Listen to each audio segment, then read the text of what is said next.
Kemungkinannya itu banyak. Kemungkinannya kita bisa complete immunity terhadap virusnya. Bisa partial immunity.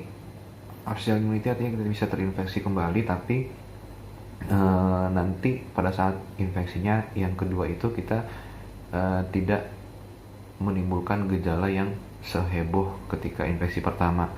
Itu partial immunity. Atau kemungkinan ketiganya adalah sudah ada beberapa serotipe atau subtipe baru dari virus ini.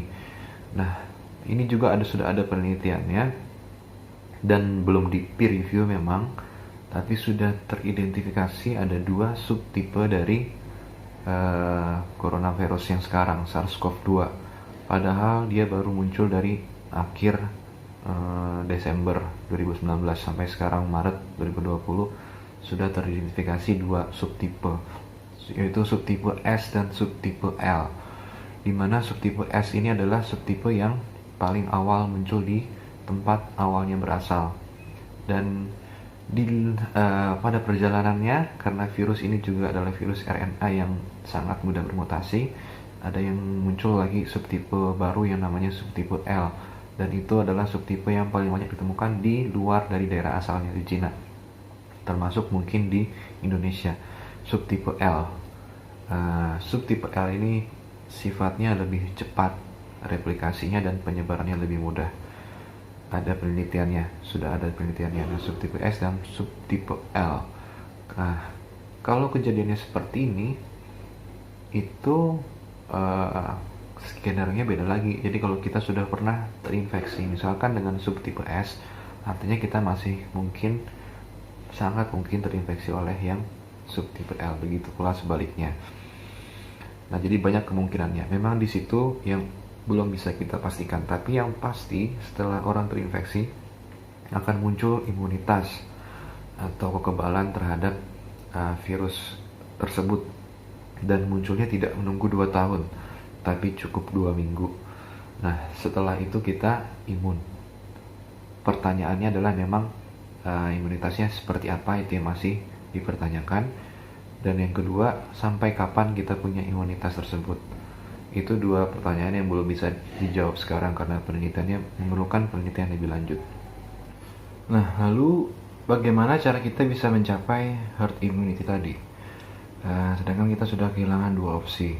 Kita sudah tidak mungkin membiarkan orang terkena virus hidup. Kita juga tidak bisa mengandalkan vaksin. Lalu apa yang bisa kita andalkan? Ya, salah satu cara yang bisa kita andalkan sekarang satu-satunya adalah social distancing. Karena dengan social distancing kita mencoba mencapai herd immunity dengan meminimalisir nyawa yang bisa melayang dalam prosesnya. Itu adalah tujuan dari social distancing yang sebenarnya. Secara teknis, herd immunity bisa dicapai ketika basic reproductive number dari patogen itu bisa ditekan sampai dengan kurang dari 1. Nah, apa itu basic reproductive number atau R0, RNAV?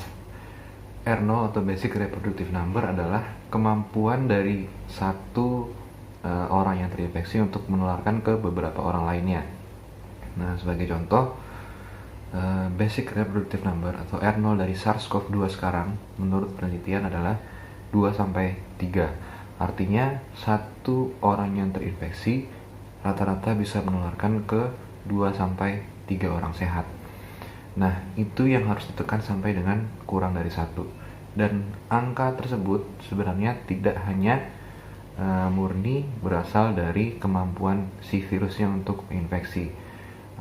Sebagai contoh, misalkan ada satu virus yang sangat infeksius, sangat mudah menular, tapi dia cuma ada di 1 orang di 1 ruangan tertutup, tidak ada orang lain di sekitarnya, maka kemampuan atau basic reproductive number dari virus itu R0-nya adalah sama dengan 0, karena orang itu tidak bisa menularkan ke orang lain.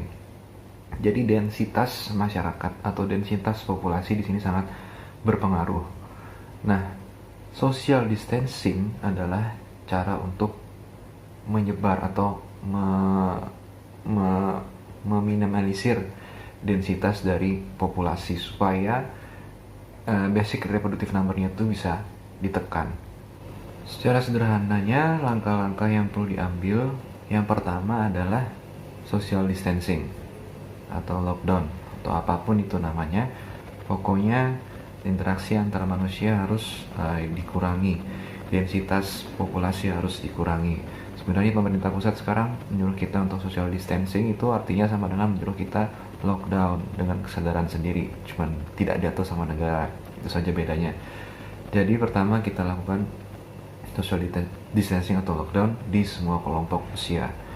Kemudian kita lakukan mass testing dalam jumlah besar untuk memantau sampai dengan kurvanya itu melandai, sampai dengan kurvanya mulai melandai.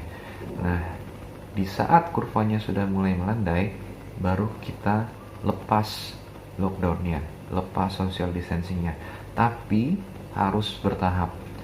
Jadi yang pertama keluar dari lockdown atau social distancing adalah orang-orang muda yang paling tidak beresiko.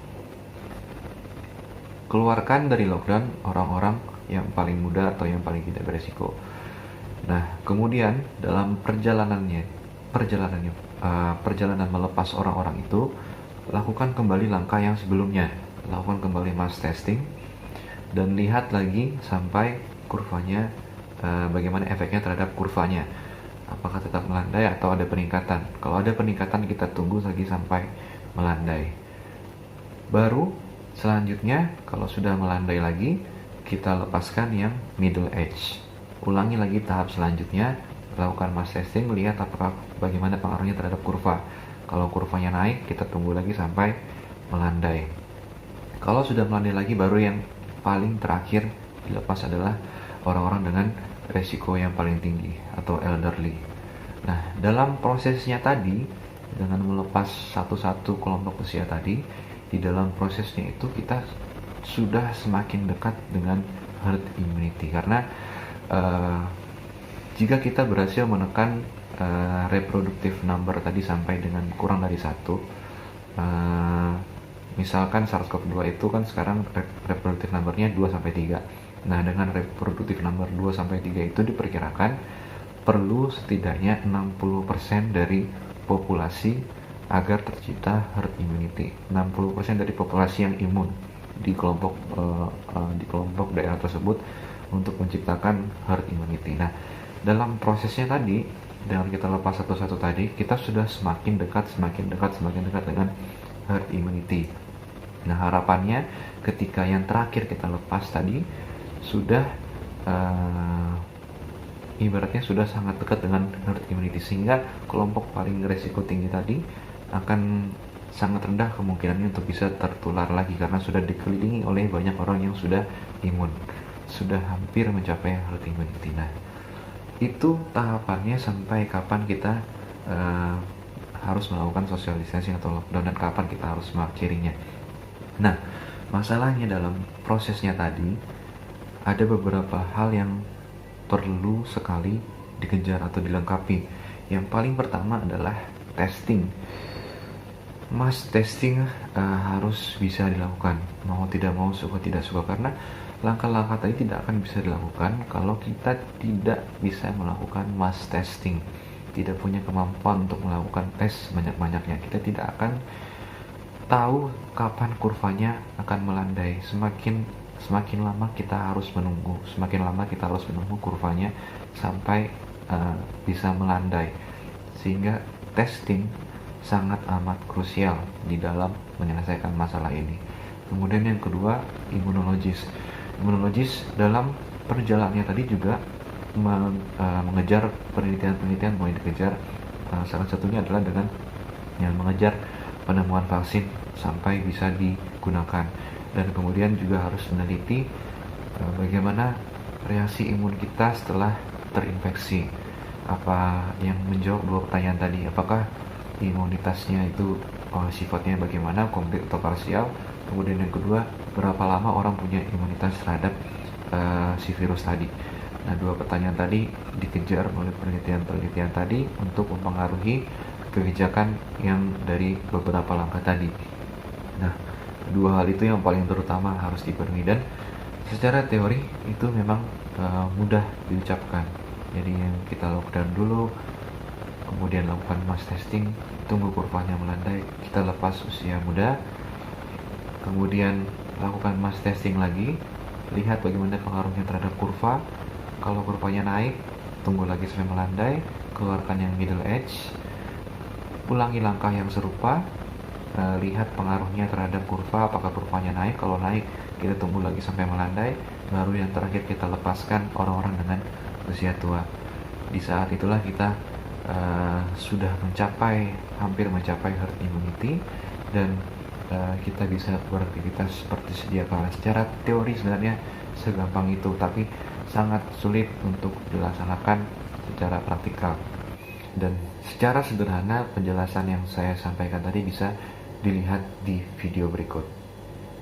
Kurva yang melengkung habis ini artinya suatu saat wabah ini akan berhenti. Nah, garis ini mewakili kapasitas rumah sakit dan tenaga kesehatan. Jadi semua yang di bawah garis ini kemungkinan besar akan dirawat, tapi yang di atas garis ini kemungkinan besar kesulitan dan bahkan meninggal dunia. Nah, tugas kita adalah membuat kurvanya tuh nggak terlalu melonjak tinggi, sehingga semua orang yang sakit bisa masuk ke dalam rumah sakit dan ditangani oleh petugas kesehatan. Jadi gimana caranya membuat kurva ini menjadi landai? Orang itu sakit nularin orang lain. Nah, orang yang sudah sembuh, tubuhnya jadi punya imunitas, sehingga kemungkinan dia tertular lagi itu kecil atau hampir nggak ada. Sehingga caranya sebuah wabah apapun itu dari zaman dulu berhenti adalah ketika cukup banyak orang kena virusnya, lalu menjadi imun sehingga virusnya nggak bisa punya orang untuk ditularin lagi. Nah, kenapa selama ini kita perlu banget namanya social distancing atau ngejauhin diri? Animasi ini bagus banget. Ini contoh kalau semua orang bergerak bebas seperti biasa, nggak ada pikiran, semua tetap pergi konser, pergi jalan-jalan. Ini akan terjadi. Satu orang akan menularkan semua orang berbarengan, dan itu yang berbahaya. Seperti tadi kita ngelihat kurvanya ya. Pada akhirnya akan lewat dan pada akhirnya semua orang akan sembuh. Tapi karena kurvanya tinggi, banyak orang akan mati dalam prosesnya. Nah, yang terjadi di Cina dengan adanya lockdown ditutup membuat orang tidak sakit sekaligus berbarengan. Jadi kurvanya lebih landai kalau kalian lihat, sehingga memberi waktu untuk orang-orang menjadi sembuh dan akhirnya bisa melandaikan kurvanya. Nah, sekarang kita lihat kalau kita lakukan namanya social distancing, yaitu kalau nggak harus banget nggak usah pergi keluar, kalau nggak penting-penting banget nggak usah ketemu temen, nggak usah ada social function, semuanya ditunda dulu. Kita lihat apa yang terjadi.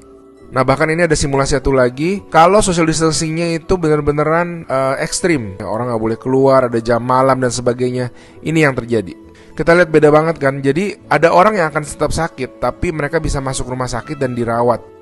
Jadi teman-teman, please do your social distancing, stay at home, work from home, anywhere you can. Ada orang-orang yang nggak bisa, saya mengerti, tapi sebisa mungkin lakukanlah semuanya itu. A good way of doing it is to imagine that you do have the virus, yeah, and change your behavior so that you're not transmitting it.